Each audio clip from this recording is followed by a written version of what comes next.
beyond expectations so that you can open doors for other people tomorrow. So I may not have touched you directly, but I want you to know that the records are there.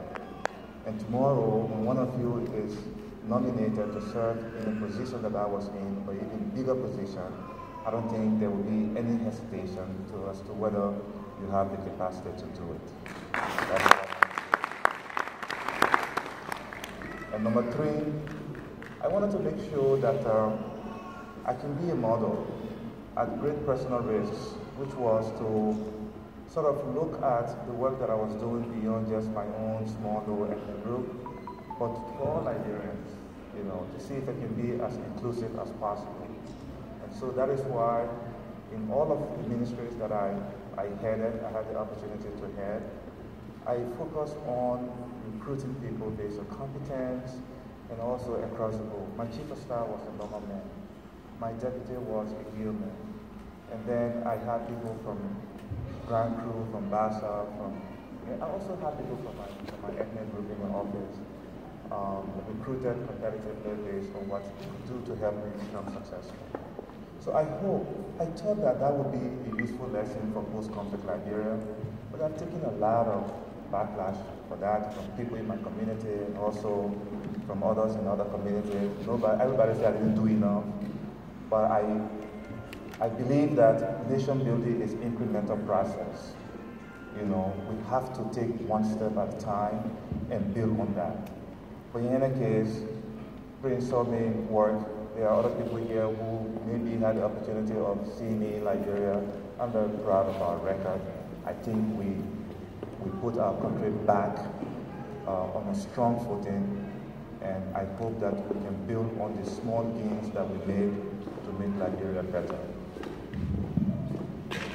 And Brother Mohammed Konneh is here from Wiswa. I think Brother Abdullah talked about Wiswa. Yeah, most of our diamonds are here. I know that. And so today I went to visit and saw the diamond schools. Maybe the diamonds today are not from Wiswa, but plenty of our diamonds came here.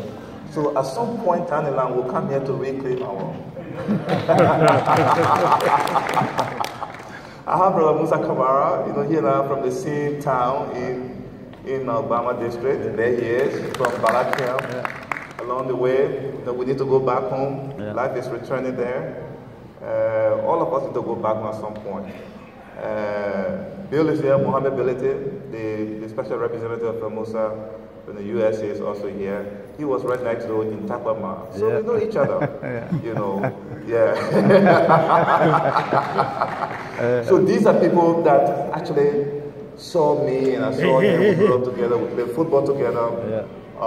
They slapped me, they beat my head, when I was frisky and all of that. Brother Musa particularly was a tough disciplinarian. When you disagree with him, he kick your butt. So, my respect. Tonight we'll do things differently.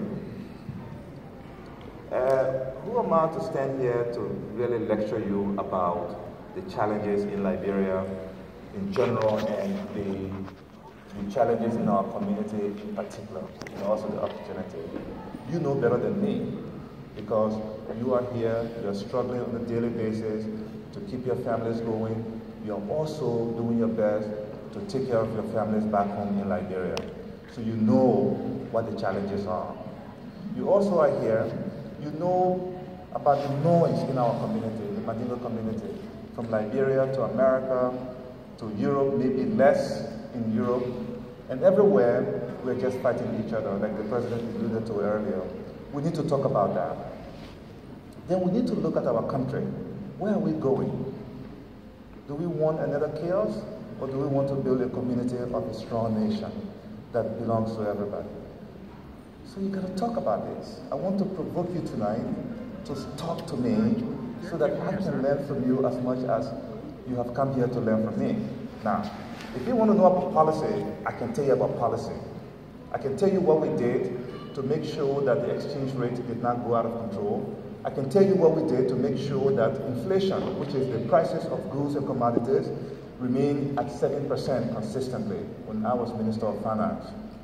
I can tell you what we did to make sure that the civil servants took pay between the 15th and the 20th of every month. I can tell you how we stimulated the economy through the circular flow, from government expenditure to businesses paying taxes to household, incomes. I can tell you about that, but that's not what I want to do. Maybe sometime in the future, when we are discussing policy at the national level, then I can talk about those things. But I want to talk to you tonight about our community, about our country. Where are we headed? Where do we really want to go? Where do you see our country going?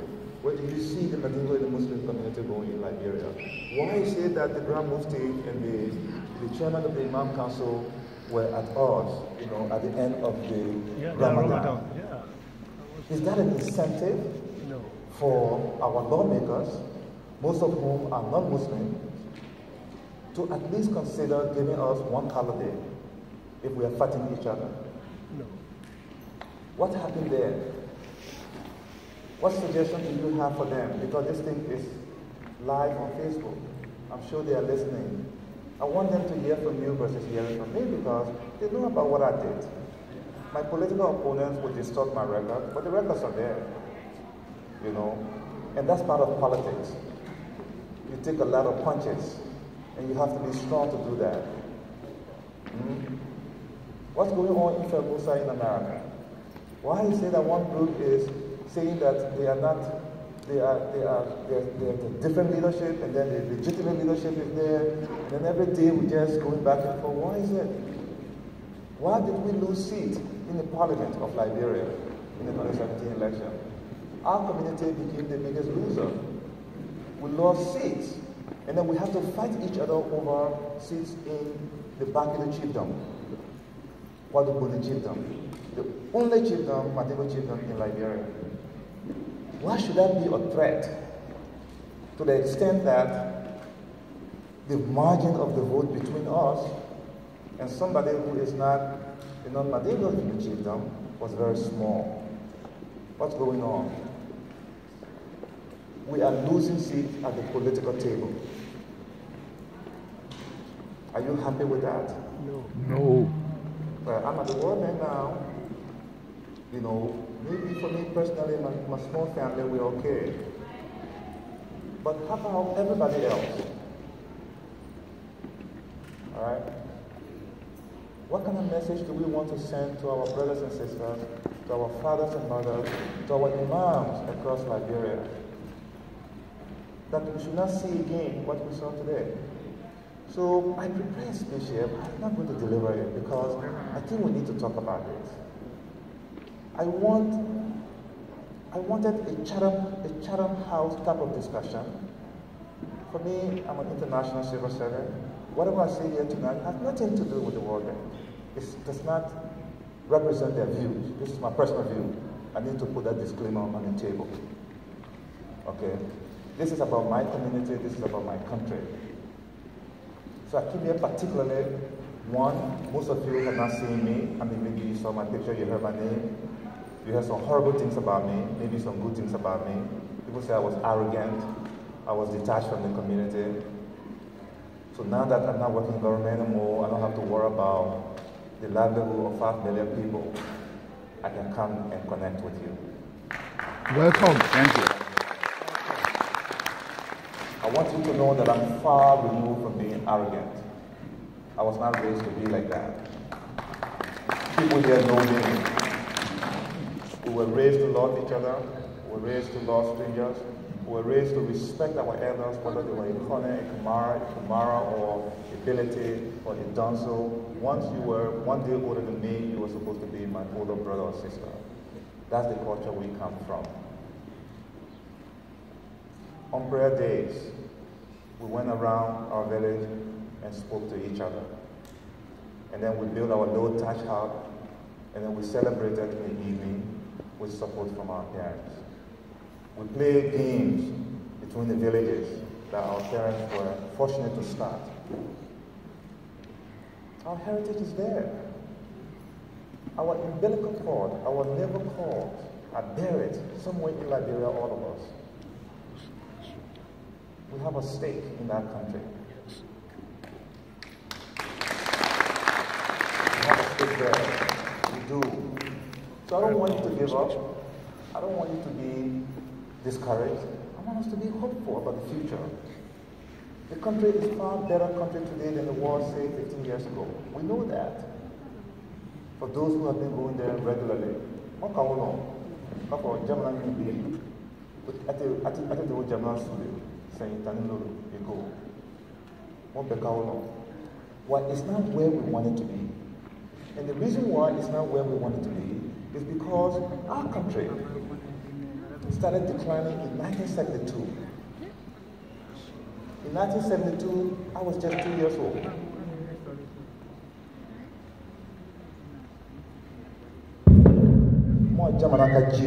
This is not okay? Yeah, 1972. Maybe 1972, most people in this room were not born. In 1972, I went to Talawiswa. Balakianlo.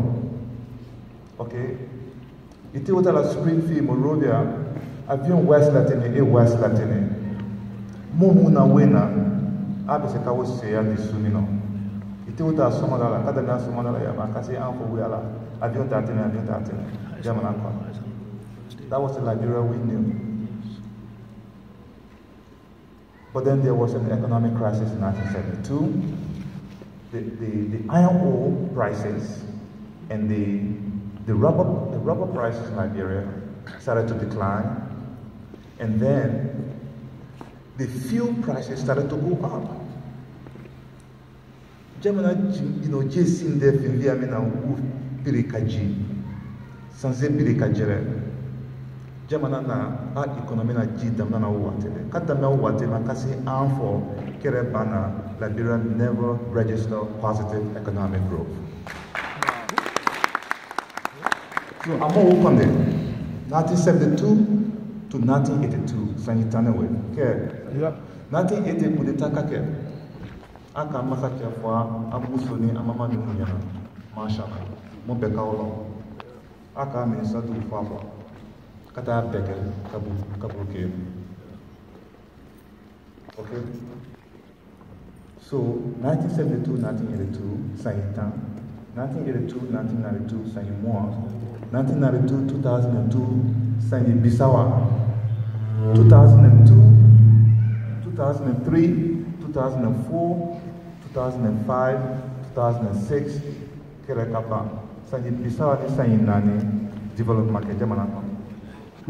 That's more than one generation. Think about where. In economics, there's a rule of 25.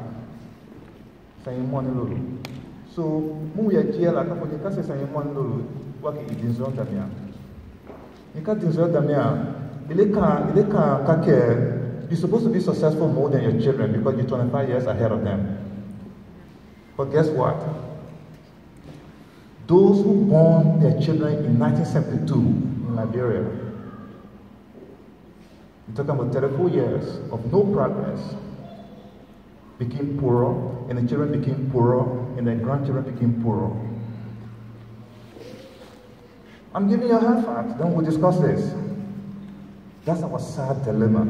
So when you sit down and say the country is rich, yeah, we're supposed to be proud to say our country is rich, but our wealth is under the ground, and we don't have the human capability to add value to what's on the ground.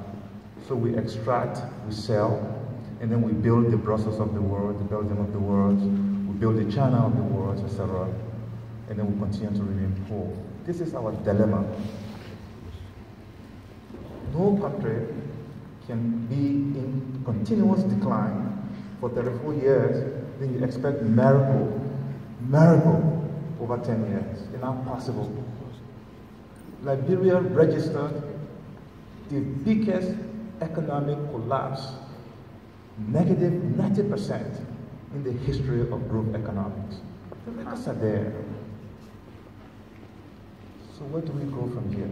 Do we go to chaos or do we go to community? We need to think about this.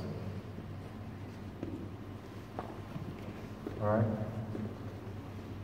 When our fathers were alive, they built institutions like the Muslim Congress. They built institutions like Salafia School. They built institutions like Fufana School. Then they went and built the Nipple Street Mosque. They built the Salafia Mosque. They build mosques all across the country. What is our contribution today? They say to just lash at each other on Facebook. That's what we do. Or do we use this organization to say we'll do one project every year in Liberia? We don't need a lot of money to do it. Yeah. Stop the attack on each other. It doesn't serve any purposes. Yes, you can criticize. It's good to criticize. And we should criticize. Our critics are not our enemies. Yeah. They make us better. But if criticism is based on lies and innuendos and distortions and character assassination, then we are wrong.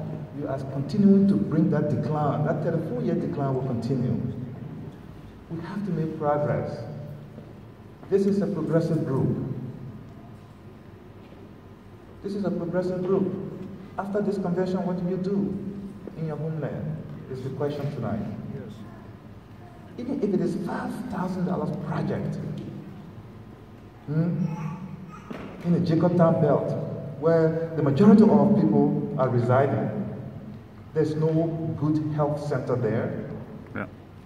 If a Musa can raise maybe $10,000 or $15,000, the Federation in Europe can raise $5,000, then we use that to attract additional financing from successful individuals in our community. We can build at least a maternity center in that place. Go! That's what we'll be doing. Yeah. Yeah.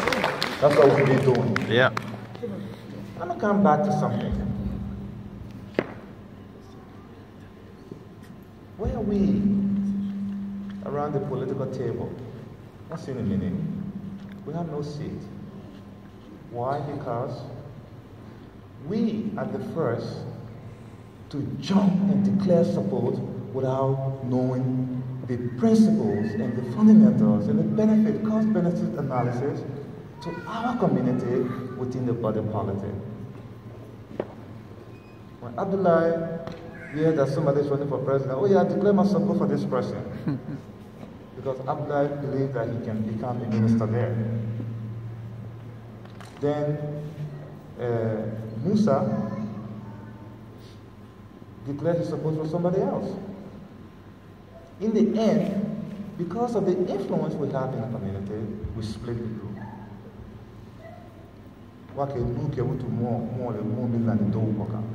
Yeah. More than needed Doma. Mina Kenny, 2017 election of Mona Jekota Buskela. Who the look at the mineral? Maya Karte Morovia, Maya Kante Kimi Morovia, Mokawati down. Just think about it. I'm just telling you the truth.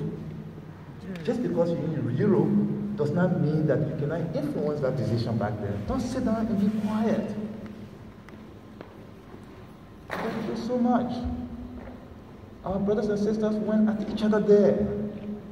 There was no way to find a political compromise. Political compromise. I want to emphasize that. We could not see the big picture. We have narrow vision.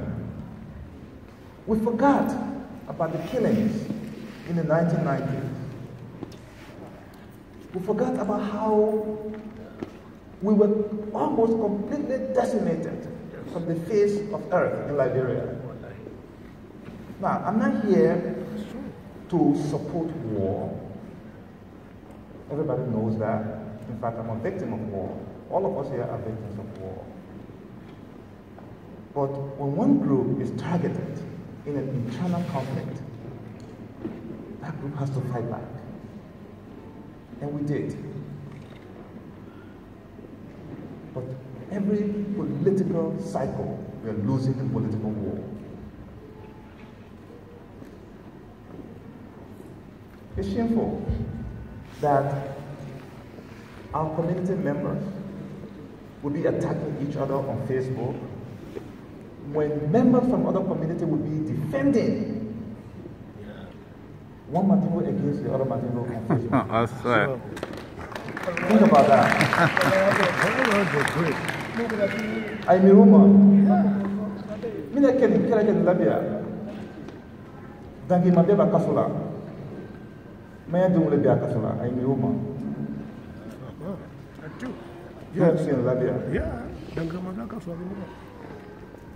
Just because we're in Europe, we have our cars, we can earn our income, one magote. Then we are out of Makata, we are plus of our Sansa, I would anya. One more to Makatoya. You want to be working in my Allah. That's a cut off. No, Becalo. What the Becalo? I would be a election on what a mafia, more a doya, what to do for. What I support care. I'm a woman.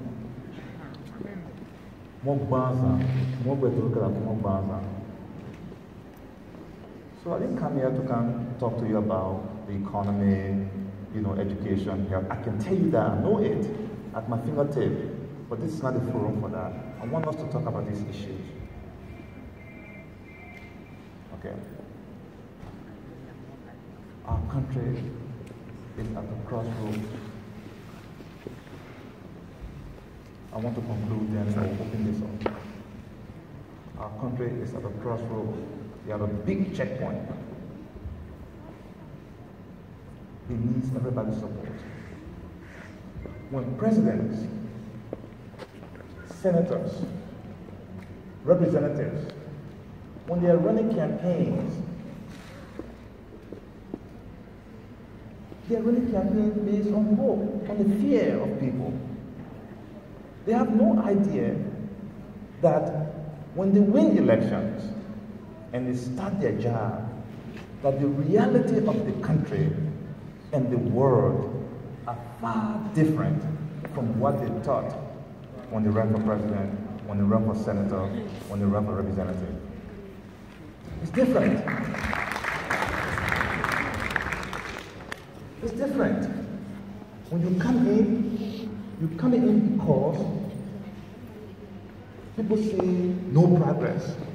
Then you make promises.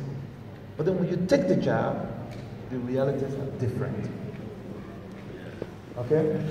Maybe China, the Politburo in China will say, no, we're not going to build skyscrapers anymore.